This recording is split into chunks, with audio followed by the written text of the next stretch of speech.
everybody, and welcome back to another episode of Hospitality TV. I am your host, Rafael Peterson. If this is your first time tuning in, thank you so much for joining. This is a show that was created for the hospitality industry. The goal here is to interview some amazing people so we can extract their best practices and insights and hopefully apply them to our own lives and our own careers. So that way we can be better, everybody around us can be better. I have one ask, is that if this provides you with any value whatsoever, or if you know somebody that you think it'll be helpful for, please share the show. It's the only way that we grow. The more people that are aware of it, we get bigger and better guests, and everybody benefits more and more. So now to the show. Today, I'm sitting with Miss Tracy Latimer. How are you doing today? Doing good, Raf. How you doing? I'm doing really well. Thank you so much for taking the time to be here and to do this.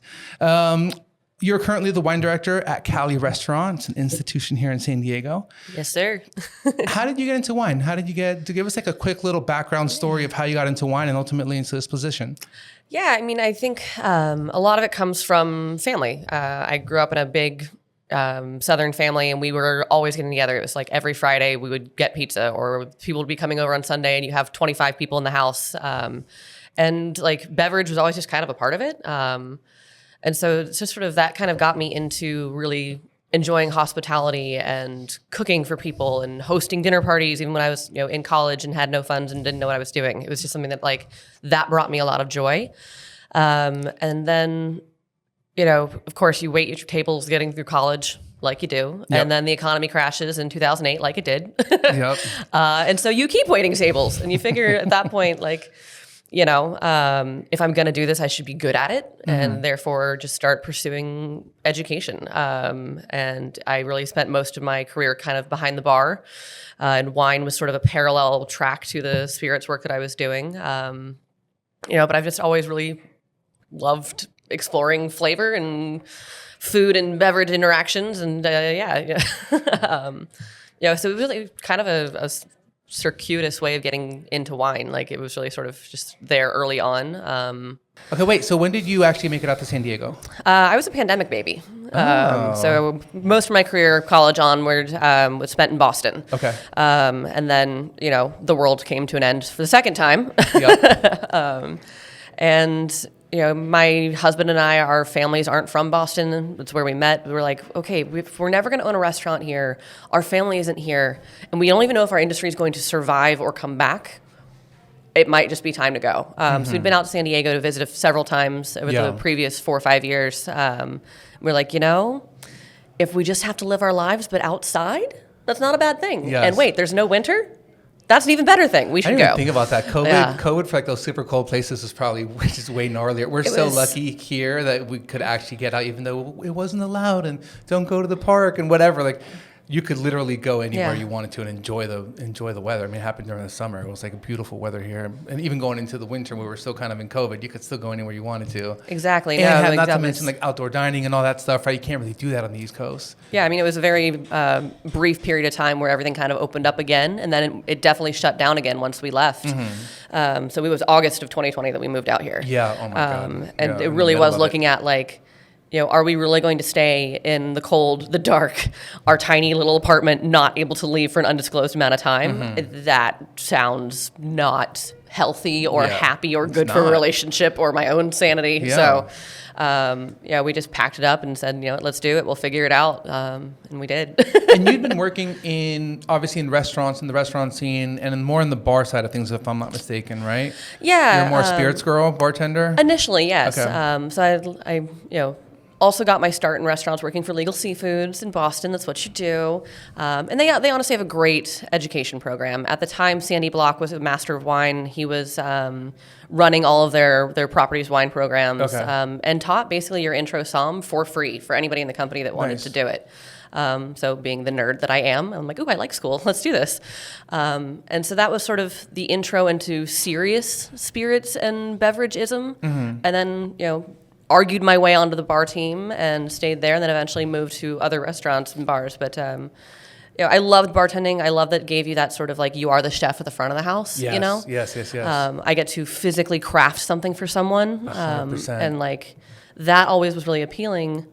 Dude, but I've always, sorry to cut you off. I've always made that comparison to like I've been always so jealous of bartenders that they're like little mini chefs out here. That they're literally, and I'm just from and all angles, like where they have to have the creativity side to put something together. They have to study ingredients. It has to taste good, and then it's almost more intense than a chef because you get real time feedback, right? Like you make a cocktail for somebody, you deliver it to them.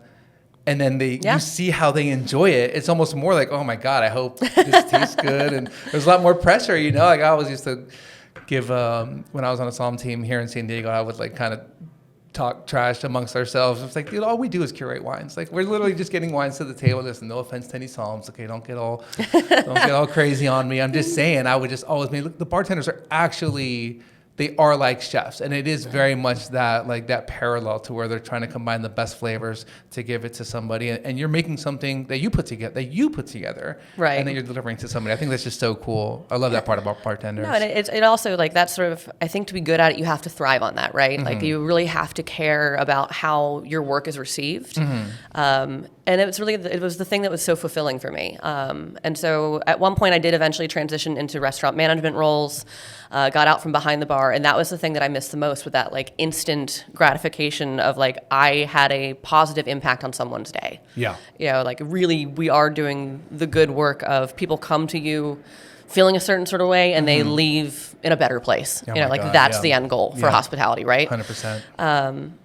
And so, working restaurant management side of things, often what you're doing is putting out fires, man. Like it's just like 100%. Solving problems left, right, center, but you don't necessarily get that like instant feedback, and I really missed it.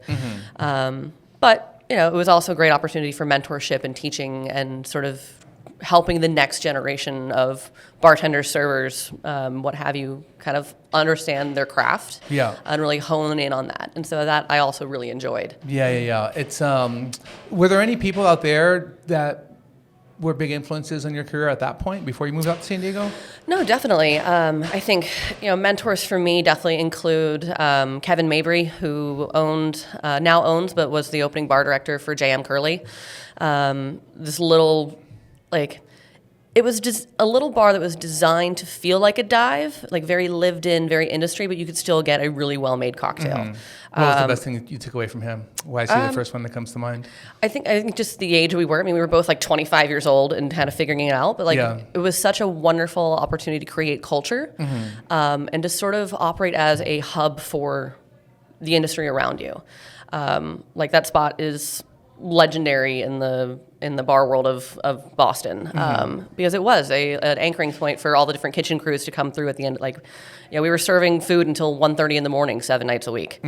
So you get done with work, there's somewhere to actually go get a good bite to eat. Right. Have hang out with your friends. You can get a cheap beer and a shot of Fernet if you want, or you can get a really well-made cocktail. We had some really incredible American whiskey, just for sort of helping to create that hub and that feeling that we were building community and that hospitality could help us do that for the rest of our industry friends, and that moment in time was really just an honor to be a part of. Was there for about 4 years and then shifted to open up an Italian spot called SRV, which was phenomenal. And that's really kind of where I shifted away from just bar and back to serious wine program. And Deirdre Old really just comes to mind as far as, I owe her so much as far as my managerial style, my approach towards mentorship. She's a wizard. She was the director of operations for the group and really invested in not only teaching you how to be a good hospitalitarian, but how to be a good boss and how to be a good teacher and a fair educator. And really, so often you find people that get promoted into management because they're good at bartending or they're good at working the floor. And then they're never really taught how to manage and how to run a team. And she really invested in everyone on her staff to really make them into better bosses.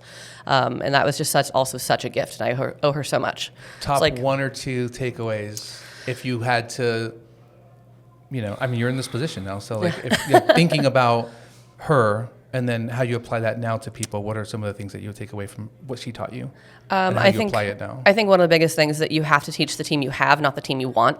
And if they are not where you need them to be. It's on you to get them there. You know, so you have to know how to teach, and you have to make adjustments for individual personalities rather than just sort of treating everyone, you know, this is how we do it at the end, goodbye. It's like, how do you actually tailor the message to the person who's going to be receiving it? That's great advice. Yeah, I mean, in Huge general, right there. the messaging is just as important as the message, and that's true for guest relations. That's true for your team. That's true for your bosses. You know, you really have to be thinking about how you're saying things and how it's going to be received by the person that's getting it. You know, and it's a much harder approach than just being, you know, this is the way we're doing it. Ha. Yeah. You know. No, that's But gold right there. that subtlety is that necessary. alone is, that's humongous for sure. I think, you know, another one kind of coming out of that, you have to teach the team you have, not the team you want, is that, you know, there's so much room for growth in people, you know, and so if someone's not naturally good at something, well, you help them get better. I think really it comes back to shifting your mentality from a problem-oriented thinking to solution-oriented thinking is another huge takeaway of hers. It's like, okay, cool, there's this problem. How are we going to solve it? As opposed to getting bogged down in like, I'm upset because something is wrong or I'm frustrated. Like, that's totally fine to feel that way. But if that's where your thinking stops, you're not actually going to move beyond it or fix it or make adjustments. Right. And so that ability to sort of like, okay, cool, there's this problem, but really what is the solution? And like that is that leap that I don't think a lot of people inherently make. Yeah. And as soon as you start approaching that in all phases of your life, like the world unlocks, you know, like personally, professionally, you know, in your own individual goals, hobbies, whatever. It's like, okay, cool, there's this problem. How do I fix it? Yeah, that's so good, Tracy. Those are such good insights just right away. I mean, even if you just had applied those two, you'd be set. Easier said than done, though, right? And a lot of times, I mean, you know, it's a lot of high stakes restaurants, and there's a lot of emotions involved. But no, that's awesome. Okay, so you made it out to San Diego. You came straight to Callie? Well, you know, enjoyed a bit of sabbatical. Okay, of course. Yeah. You know, again, August 2020. You know, trying, at that point, I wasn't even sure I was going to go back into the restaurant industry. You know, it was scary. My husband's a chef as well, so we're both in it. And it was, you know, thank God for the extra little, you know, bump on top for the unemployment at the time. So it just gave us a bit of time to figure out, you know, what do we want to do some research of where we want to be. And so I was applying for jobs and getting nowhere. It's like the only people who wanted to talk to me, despite having 10, 15 years of, you know, professional experience and running what amounts to running a multi-million-dollar business. The only people who wanted to talk to me were multi-level marketing firms. So it was really disheartening and pretty soul-crushing. You know, so it was like, I don't know, man. I don't know what I'm going to do. So I actually, to give myself something to do and give myself a sense of forward momentum, I started my WSET diploma. You know, just because I'm like, okay, when else am I going to have time? You know, if I'm running a restaurant or I'm running a business, when on earth am I ever going to have time to do all that studying? So that was my like COVID project for myself, was just starting the WSET diploma. And that kind of kept me busy through the winter. Everything shut back down again. I was like, I don't want to deal with this. Are we open? Are we closed? Are we doing patio? Are we doing inside? Like, it was kind of chaos. So it was like, I'm gonna chill out for a little bit. I've been working for 15 years. Yeah. A lot for 15 years. Like, let's just enjoy the sabbatical for what it is. Yeah. So I refer to it as sabbatical, you know. So I was about 15 months of unemployment. And right about the time that I was ready to kind of start going back to work, we'd gotten a puppy. He's the light of my life, my little dog. But we got him in January of 21. And so right about the time I'm starting to like, okay, cool. All the hard part of puppydom is over. He's crate trained, housebroken, yada, yada. I start looking for jobs, getting online again. And as I'm literally walking him around the corner, I see someone taking the paper off the window in the building that turns out to be Callie. I'm like, oh, I guess that's going to be a new thing rather than a thing that closed.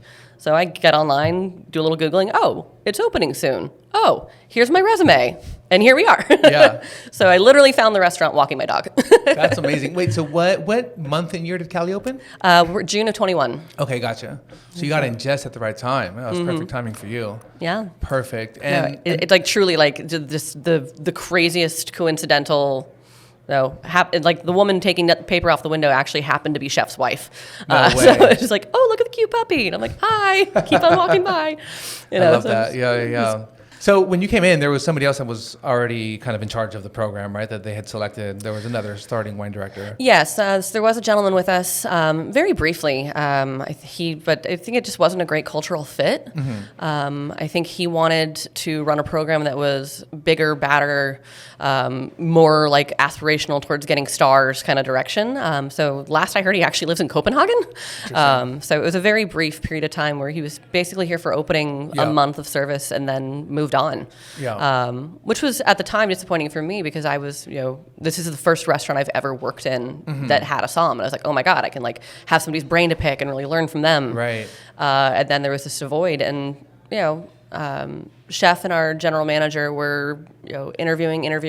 I think they just really wanted to make sure there was the right cultural fit, so we didn't have another transition super soon, and they just weren't finding people quite in the right space in their careers, or not quite wanting to go the direction they were wanting to go with the program. So eventually, I think it was like 2-3 months of us not having a somm and just one of our poor managers having to do it every night, who was not a thing that brought her a lot of joy.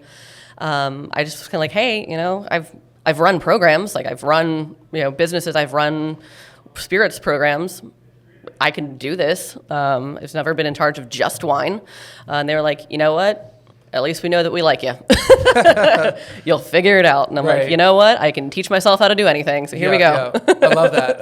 And well, because again, like you said, you already had it. You knew how to manage cost and purchasing and inventory. I mean, I'd been a buyer for a decade at that point. Right. I mean, that's huge also. Yeah. So it's like all of that sort of the back end business side of things I'm very good at. So it really was just, okay, what do we want this wine program to look like? And sort of going from there. Well, so let's talk about that. So that's literally my next question. So what do you think the program looks like now? How did you put your imprint on this program? Kind of what things did you change? Why did you want to change them? And how is the list organized now? Yeah, when we opened, I think there was just a little bit of fear, not knowing how things were going to come back out of the pandemic. And chef being from San Diego, but his entire career was spent in New York. So we didn't really know what the guests would tolerate and what the market would allow. So they definitely opened a little bit conservatively, like not wanting to go huge. So when I was sitting down in my meetings to kind of talk about what we wanted to do with the list, I think we probably had about 80 selections front and back of a menu page. That's it. They were like, we want it to be bigger, we want it to be weirder, and it just needs to go with the food. And I was like, cool. I love Mediterranean wine. If we are a Mediterranean restaurant with just a little sprinkle of California, shouldn't the wine list also be that way? So immediately just sold out anything that was not touching the Mediterranean or from California. Like those are my big parameters when I meet with reps. Like there's a lot of really beautiful wine out there. Knowing how to edit and sticking to your edit is so important to make sure that you keep a distinct point of view. I think that's where a lot of like even spirits bars go weird. It's like you don't have to be everything for everyone, but whoever you are, you need to know who that is and stick to it. So it's always been, we are an ingredient-based restaurant. We are, everything is local, organic, regenerative farming practices. So you know what? I want that in the wine program as well. Independent operators, we're leaving this earth better than when we found it. And, also just setting that parameters. It is Mediterranean restaurant, so, Mediterranean wine. I think also, like, really within that realm, the beauty of it is that there is so much viticultural diversity, right?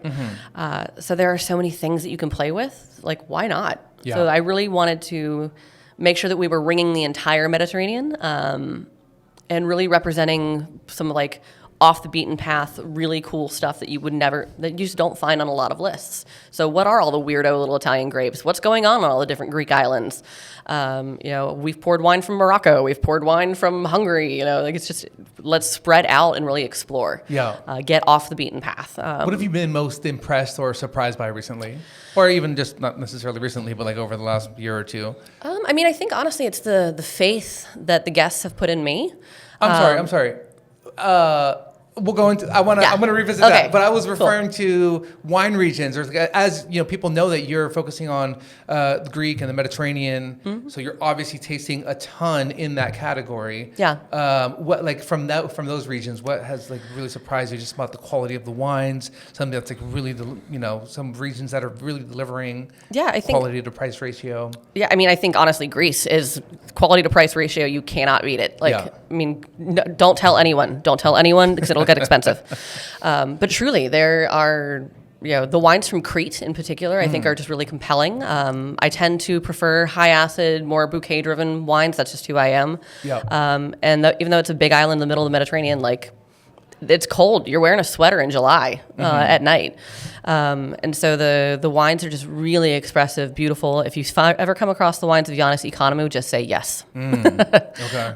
They are pricey, but they are worth every penny. Particularly the reds, like they age forever. The current vintage that he has out is 2004. Nice. And he's one of those dudes just like, I only make wine when it's the right conditions.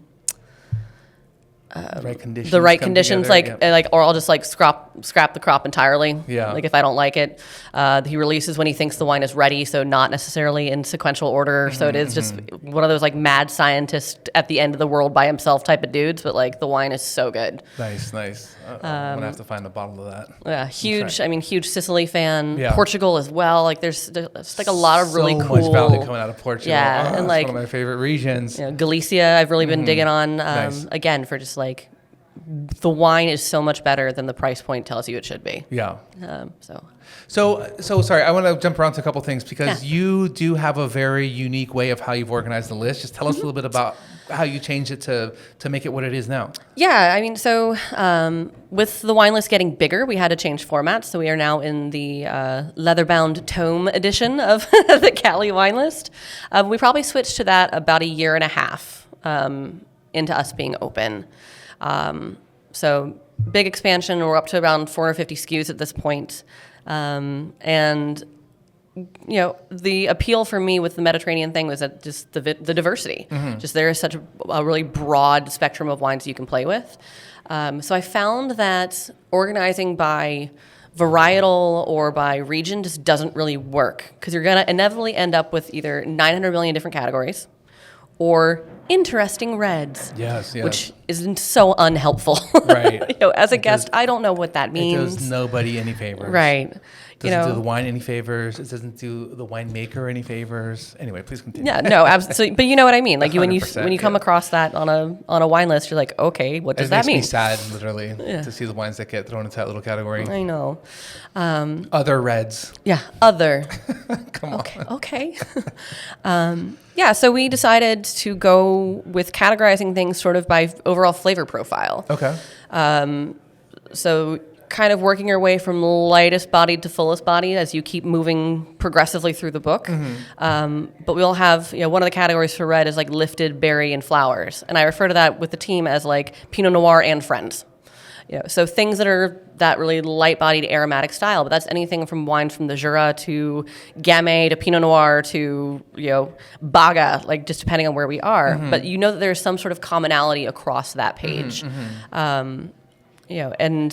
We do like a section with the Rhone is red fruit, leather, earth. Okay. So there's, Tempranillo shows up on the same page, anything that's Grenache Syrah based, but there is something sort of commonality there as far as like spices and savory notes that sort of feel like a kinship together. Yeah. So I find it really helpful for asking leading questions to guests, like what are you looking for?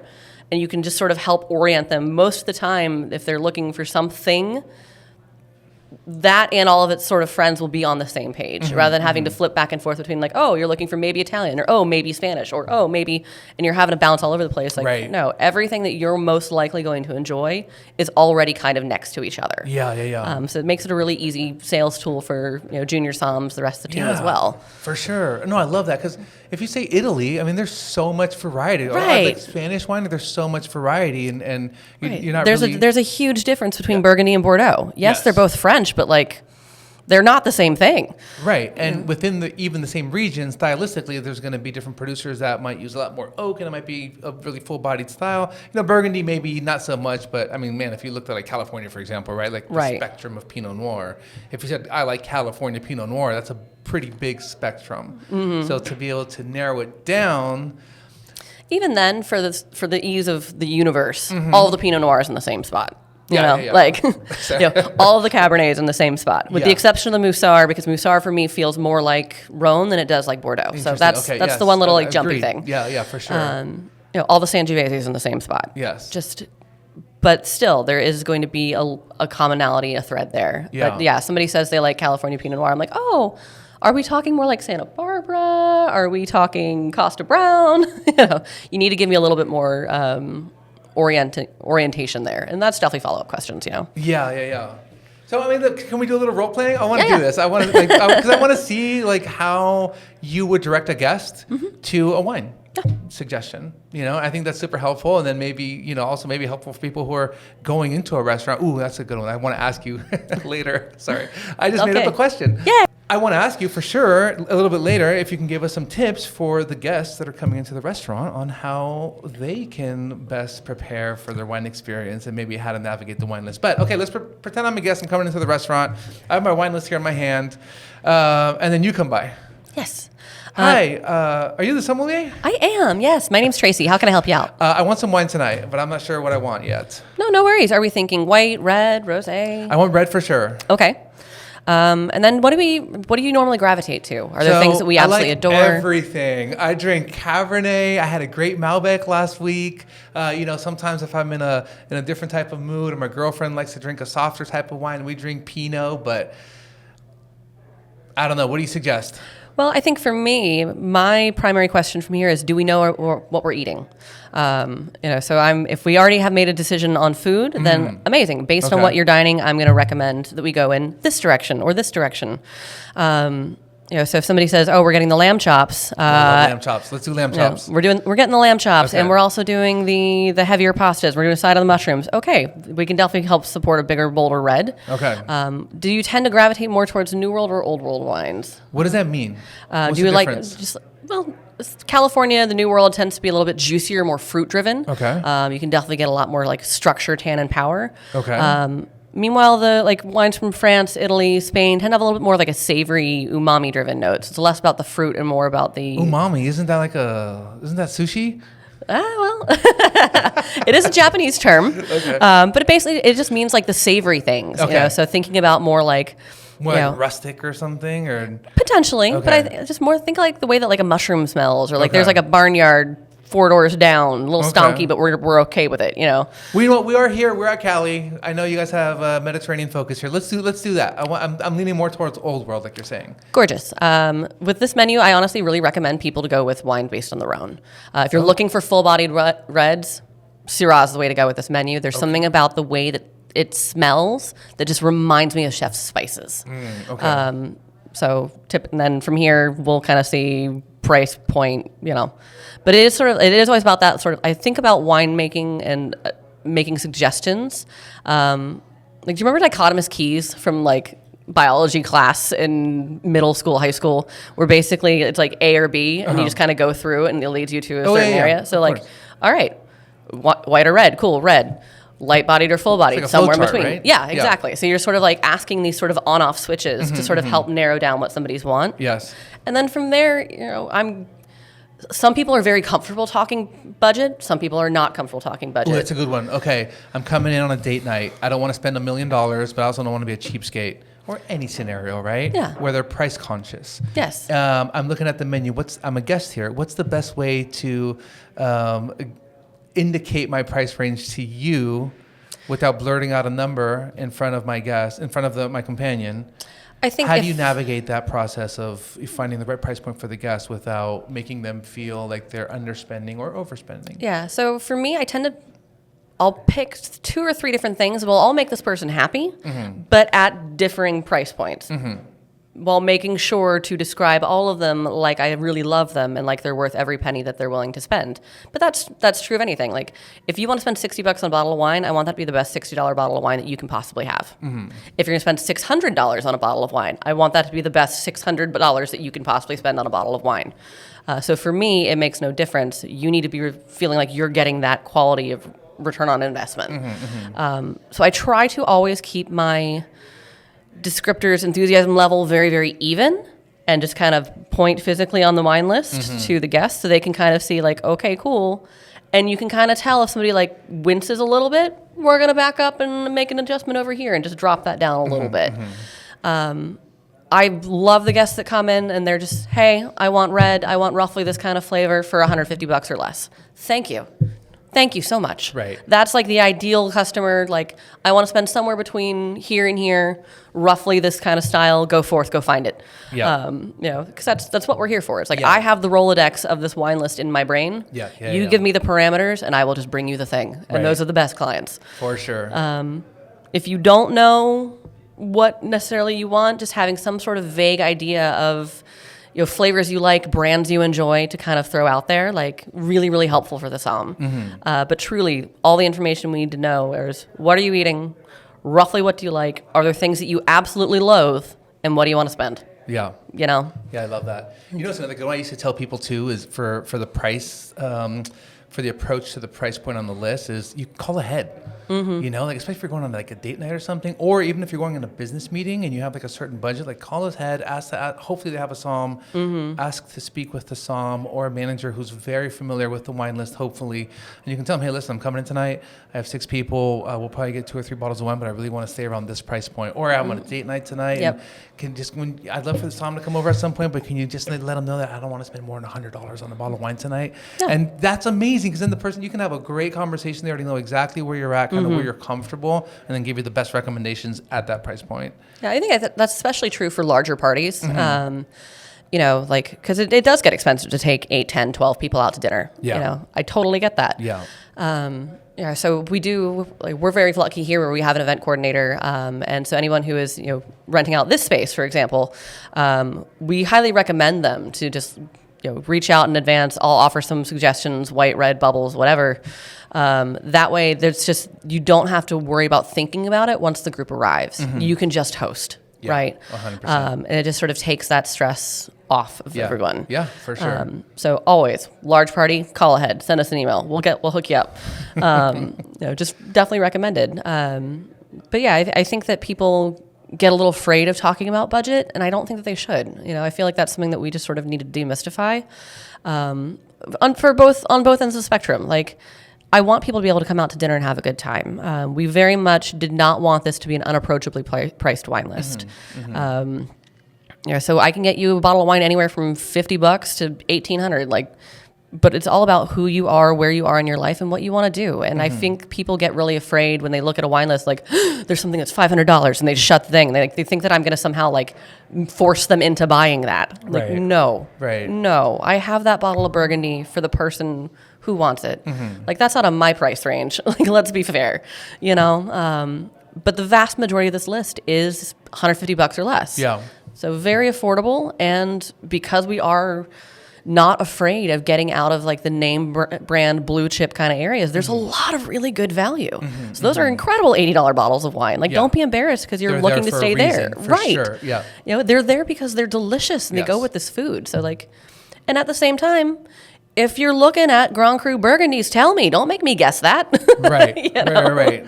So it's that's so funny. You were saying earlier when I cut you off, how the guests that you have here, the repeat guests have a lot of trust in you now, right? And it's obviously come through having these conversations and pointing people in the right direction and giving them reasons to trust you, right? Yeah, and I think it's just that really trying to be very, very honest and careful. I mean, it's something that I train all of my staff. If people give you a budget, do not go outside of that budget. Right. It's so tacky, and I think.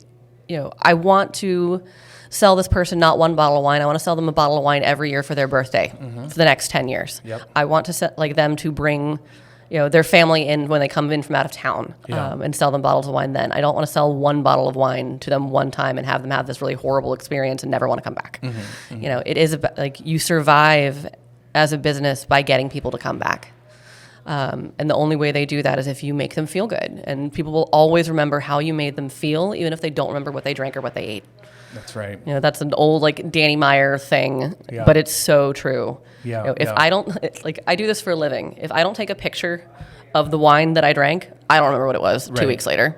Just like, it was good. No, that's so true. That's so true. It can go the other way too, like if the experience got messed up or there was a mistake or, you didn't prep properly for the guests to have the best time doing that and they have a bad experience, they're going to remember that also. Exactly. Going back to what you said at the very beginning about the managerial tactics too. It's like if you don't find the right context to deliver a message to somebody and you deliver it in the wrong context around the messaging, that person is going to remember that for a long time too. Absolutely. It's a lot of effort to gain their trust back as well. I've learned that the hard way. Yeah, I mean, I think, it's the unfortunate reality that you do have to tell people no from time to time. Like, there's no way around it. We are not in the business of saying no, but there are things that we just cannot do or do not want to. It's like, I know it's a hot button thing when the chef says, sorry, we can't make that dish without X ingredient, because it just changes the entire point of the dish, and you're going to end up with a subpar experience if I do this for you. Right. So I'm going to have to tell you no. But how I tell you no is almost more important than the fact that I do. So the messaging is as important as the message. 100%. Okay, let me ask you this. I have so many things I want to ask you. I'm trying to focus in because we have a certain amount of time here too. And for those listening too, sorry for the background noise. This is a real live operating restaurant.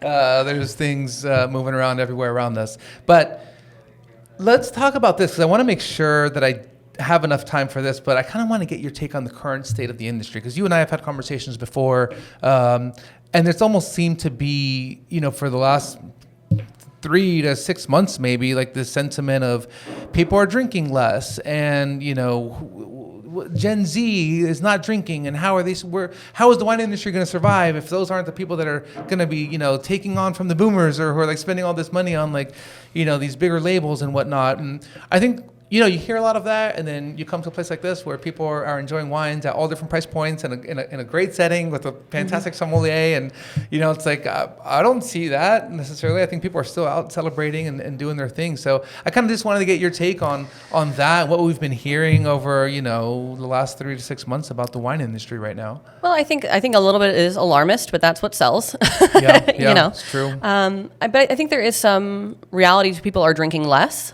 but they're drinking better. I think people in general are more concerned with what they're putting in their bodies. So if they are going to drink wine, they are drinking wine that is well crafted and well made. So if I'm somebody who's making wine from, Roundup, filled up, irrigated, mass produced, I'm probably a little bit scared if I'm somebody who's growing those grapes and making that style of wine. But that's honestly, it's probably for the best if we're making less of that. And do people even know that though? I don't know. It's still like the biggest moving category. I know. Like the lowest tier on the grocery store shelf. That's like wine filled with a bunch of crap in it. I think people are figuring that out though. And so I think that as the public becomes more aware that that's what that is, they are moving away from it. And so that's where you see like a shift in what people are consuming.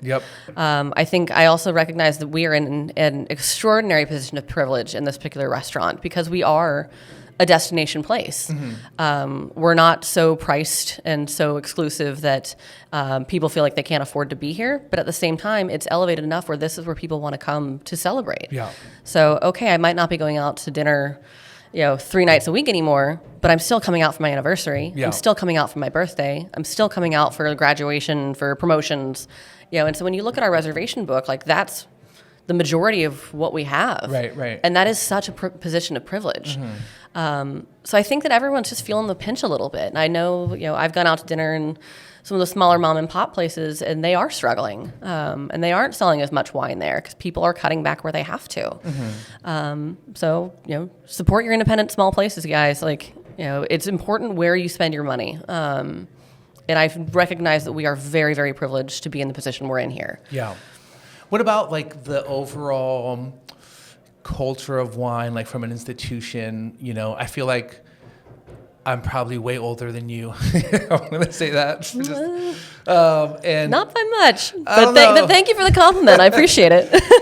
You are for sure a different generation than me, I believe. I don't know. You're let's just say that like I'm an OG generation, okay? Yeah. And I think that like when I grew up, it was very much about the older institutions of the quartermaster sommeliers, and I feel like that was like the top, right? And like this, there was that was almost the goal was to get into this kind of hierarchy of learning about wine, and I don't know, it felt a little bit more old school. The certifications were definitely a much bigger and more important thing. I feel like the title behind your name was like so valuable to say that you're a certified or advanced or a master sommelier.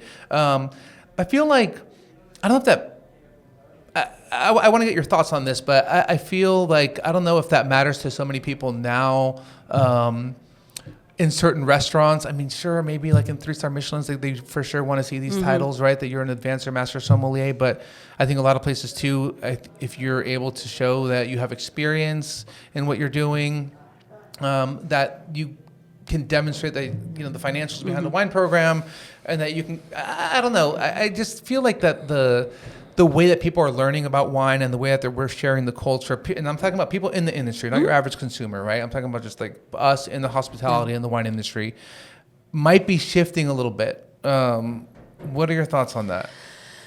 It's hard to say. I also am a weird case. I've done nothing with the court. I don't really know that I ever will. There are definitely still those subsets where like certifications and number of stars really matter in like even like social settings. It's a little bizarre and insular. I just think a little intense. Amongst other somms, yeah. So I've definitely do things on a national scale from time to time, and you find these sort of like subsets and the cliques that move around. And it's like the people who are very, very serious don't want to talk to people who are not quite so serious. And I'm like, all right, cool. I'm going to go hang out with the punk rock kids. See y'all later. So I think it just sort of depends on your personality type. And because there are definitely those people out there that are really, really into the testing and really, really into the blind tasting and really, really into the identity of being a somm. Yeah. And then there are people who are just running programs and wanting to have a good time with it. And, that's more the side of things that I find myself on, where I'm like, wine should be about joy. It should be about pleasure. It should be about sharing. Yeah. And so you do kind of find just sort of the two different types of people and why they got into wine. And I'm definitely in the latter. Right. So I think the certifications still have value. I know that, speaking from experience of basically uprooting my entire life, I have no network in San Diego. I knew no one in this industry here before I moved out here. Having some sort of cert is just a good way of saying like, hey, there is some sort of unifying body that said that I could demonstrate I know X, Y, and Z. So if you don't have a professional network to lean in on and you don't already have it in somewhere, that's a good thing to have just on your resume, if you're ever looking to uproot yourself. If having a certification would have made no difference for me getting a job in Boston because people knew who I was. You have that professional network. They know your body of work. They understand what the restaurants were that you worked at. Right. So I feel like that's really where those things come into play, is when you are having to branch out of your original network. You're trying to move across the country. You're trying to do something internationally. There is something that you can rely on, as opposed to like this entire resume could be made up. I don't know what that restaurant is. It just gives you a little bit more like, I think, across the board vetting in a way. What does it mean to you right now to be a great sommelier?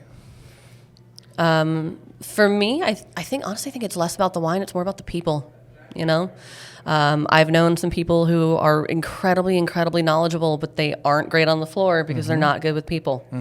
To be a great somm, you have to be really great with people. You need to be able to read their behavior. You need to be able to kind of anticipate their needs.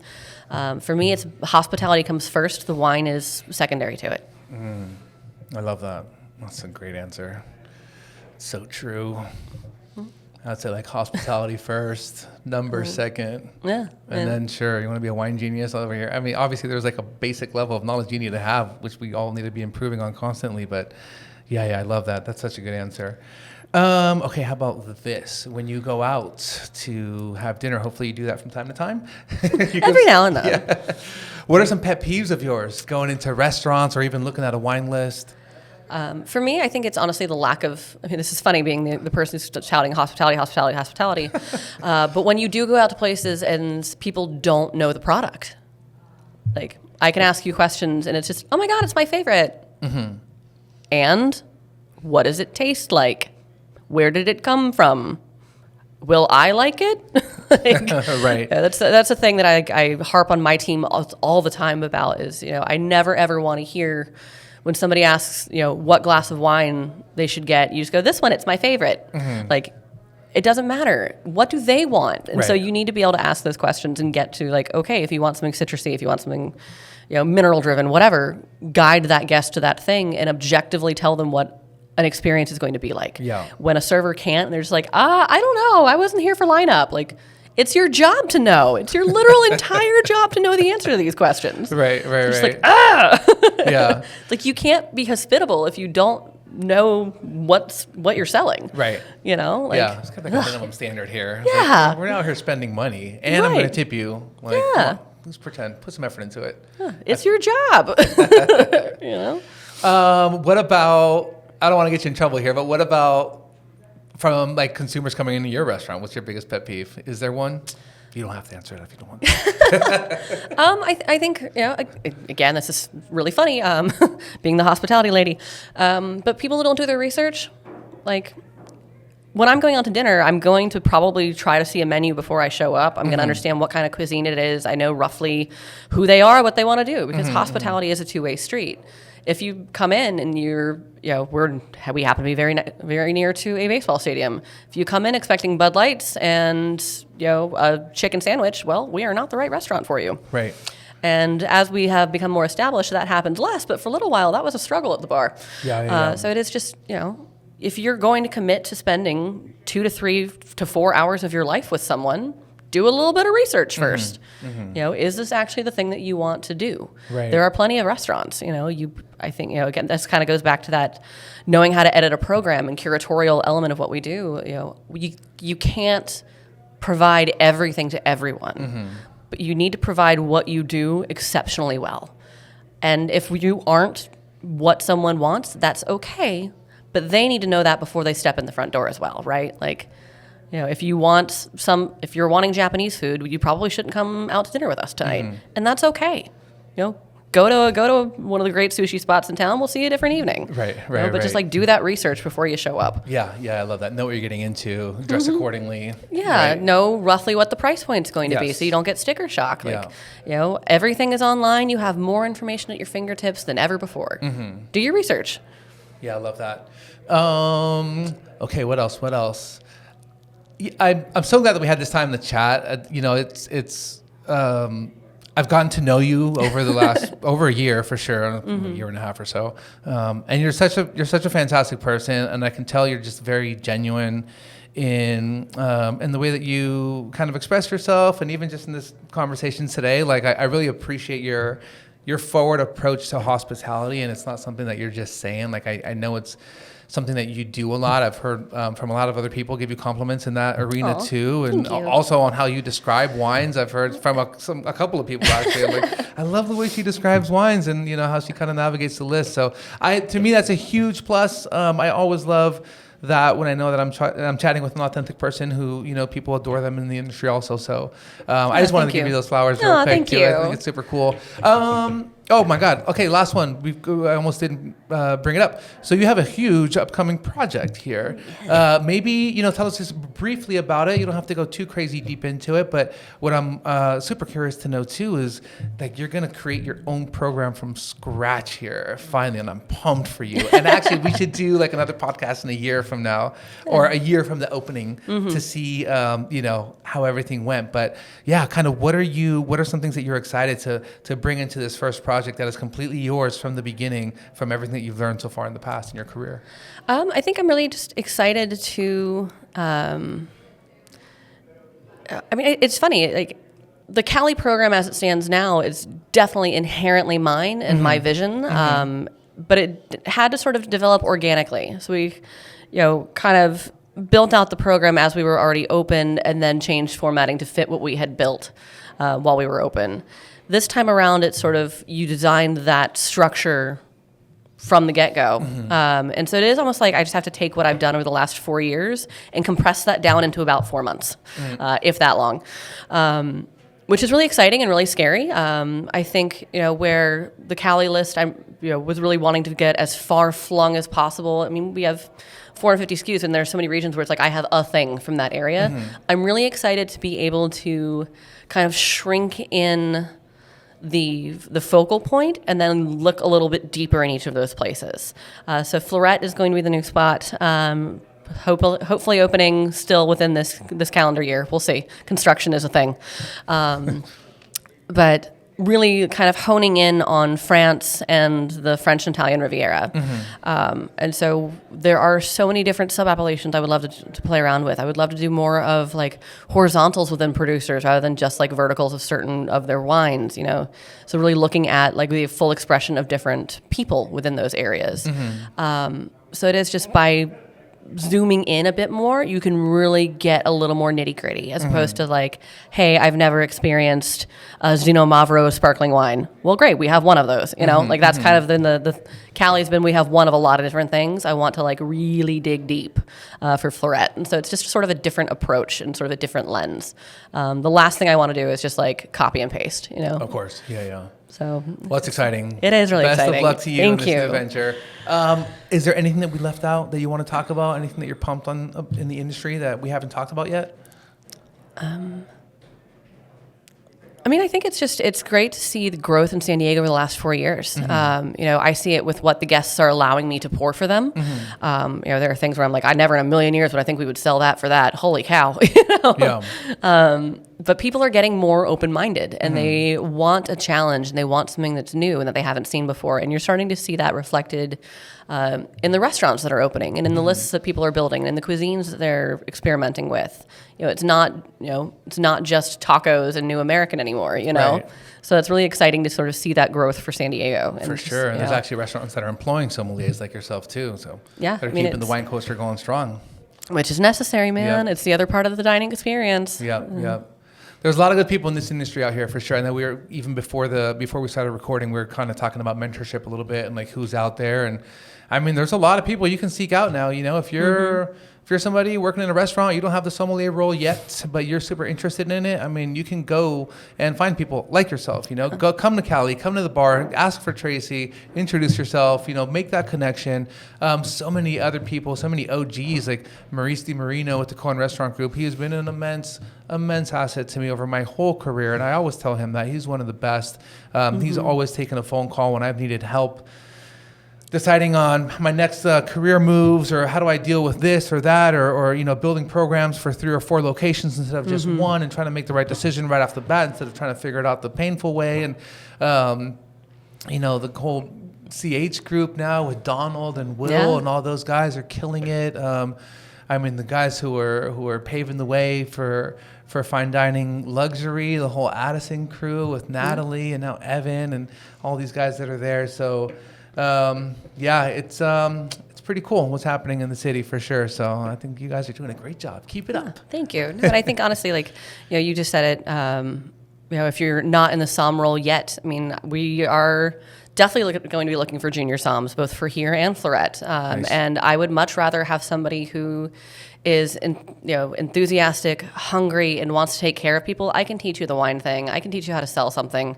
but I need you to care. Yeah. So be a good human being first, and then the wine stuff will come. I find that's true of the way we hire anyone. Really, is I can teach you anything you need to know, but if you don't come into this industry from a place of generosity, you're setting yourself up for failure. It's just going to wear you out. You're not going to really enjoy service because you're not enjoying serving people. So it's like for me, it's just, are you that human being? If you want to come into the industry from a place of generosity, this is a great place to work. Working in wine is joyful. I mean, I really equate my day to doing a lot of nerdy research during the day, and I get to throw a dinner party every night. Yeah. You know? So, like, who doesn't want to throw a dinner party every night? If you don't want to throw a dinner party every night, then this probably isn't for you. Right. And that's okay. Oh, I love that. Tracy, we have a closing tradition here on the podcast where we're going to blind taste some wine, if that's okay with you. Oh, dear. I know you said you didn't really kind of go through the grids, but you are familiar with like what international classic grapes are. I'm not going to, I guess like it, although it would be maybe easy for you, I'm not going to throw in like an off-dry or some type of like Xenomavro or something. Cool. We're sticking to the classic international grapes just to give you some parameters of where we're at. Cool. So let's taste some wine. Cool. Be right back. Yeah, exactly. Make sure we're that's all our sanitary practices here, Okay, before you touch the wine, the goal here is to hear how you describe a wine, kind of how you go through the process. Don't stress about, obviously we're not going like through a grid or anything, but I think it's just super beneficial for people to hear kind of how you approach a wine, how you break it down. But so that we're not here indefinitely, I'm going to keep you on a timer. If I could please borrow your phone. We're going to put you on, I started with 60 seconds. That's a little aggressive. We're going to do 90 seconds. I don't know how to do Android. Can you put like 90 seconds on there, please? If you go a little bit over, that's okay. But the goal here again is to kind of encourage your kind of gut reactions to the wine and what you're getting from it versus like having it be open-ended forever. So Word. Time starts when you touch the glass. Oh, you touched it. We're going. Oh, God. You're live. All right.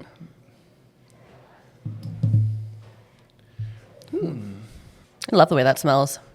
It's like super pretty, right? Mm-hmm. It's like cherry cola in the best possible way. Mm-hmm. Little something spicy. All right, you're down to 60 seconds already.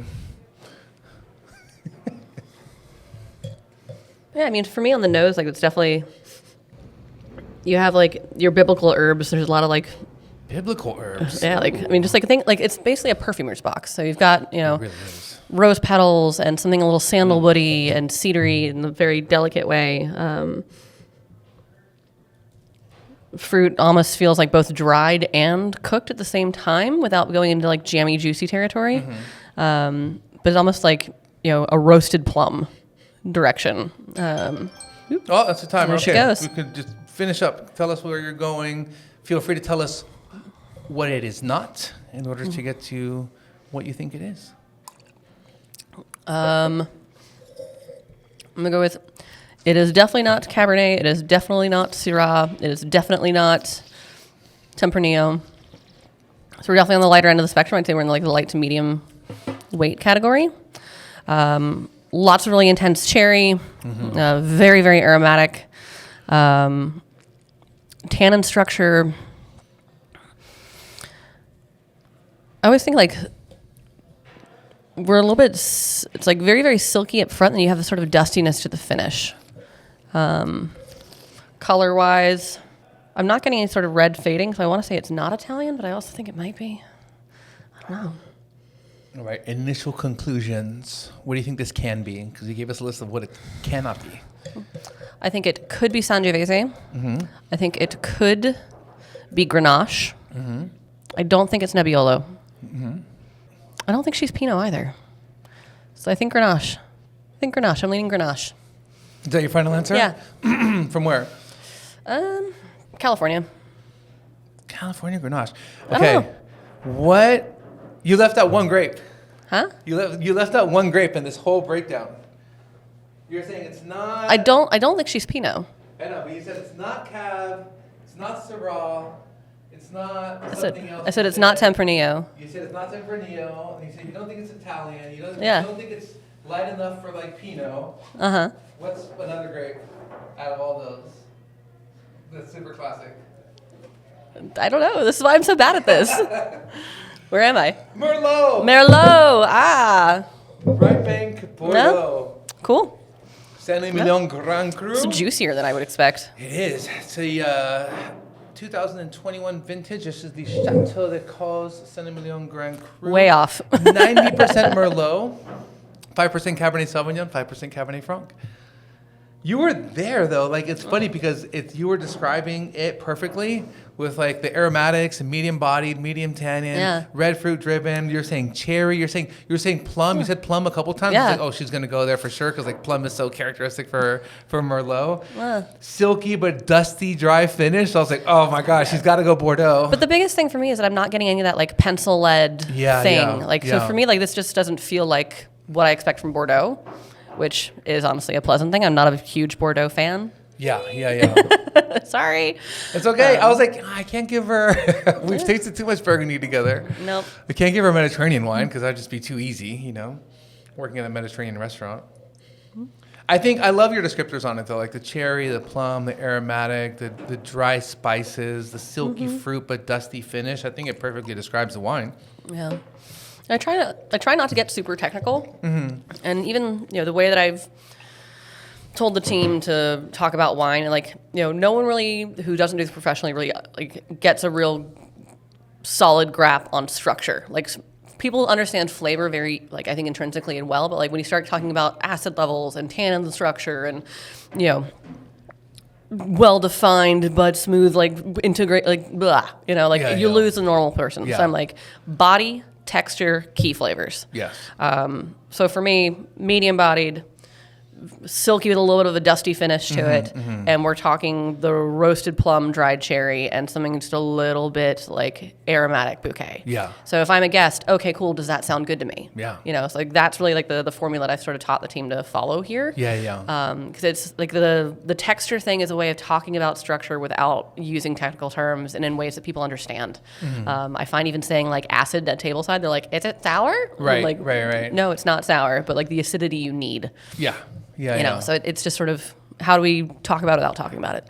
So that's kind of my thing. Beautiful descriptors. Thank you for Thank doing you. it. Tracy, thank you for your time today. Cheers. Absolute pleasure. Cheers, Raf. I appreciate you. Thank you. You too.